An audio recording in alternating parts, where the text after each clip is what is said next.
Usually కళ్ళ కింద మనకి బ్యాగ్స్ ఒకటి వస్తూ ఉంటాయి, ఐ బ్యాగ్స్. చర్మం సంచుల్లాగా తయారవుతూ ఉంటుంది. అది ఎందుకంటే విత్ ఏజ్ కళ్ళ కింద చర్మం కొంచెం వదులవటం వల్ల కళ్ళ కింద ఉన్న ఫ్యాట్ దాని పొజిషన్ మార్చుకోవటం వల్ల అలా బ్యాగ్స్ లాగా తయారవుతాయి. ఇది కాకుండా ఇప్పుడేమవుతుందంటే lack of sleep, night life పెరగటం, స్క్రీన్ టైం పెరగటం, స్ట్రెస్, వీటన్నిటి వల్ల కళ్ళ కింద గుంతలు పడటం, కన్ను చుట్టూ నల్లగా అవ్వటం, నల్ల వలయాలు తయారవటం, ఇలాంటివన్నీ జరుగుతున్నాయి. అయితే ఈ ఐ కాంటూరింగ్ డెఫెక్ట్స్ ఎక్కువ ఎందుకు వస్తున్నాయంటే బేసిక్లీ లైఫ్ స్టైల్. అంటే యంగ్ ఏజ్లో అంటే 30 years 25 yearsకి రావటం అంటే definitely life style and stress.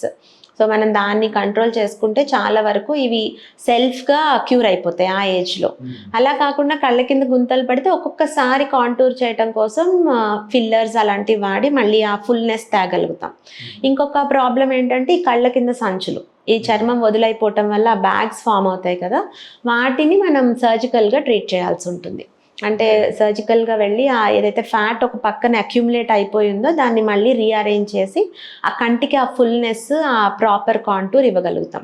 వాటిని బ్లెఫరోప్లాస్టీ సర్జరీస్ అంటారు. వాటితో మచ్చ ఏమీ పడదు, స్కార్ ఫ్రీ సర్జరీస్. ఇవన్నీ మళ్ళీ ఐ రీకాంటూరింగ్ చేయగలుగుతాం. మీరు తీసుకునే అదే మందులు, అదే నాణ్యమైన మందులు మెడ్ ప్లస్ బ్రాండ్స్ పై సగం ధరకే.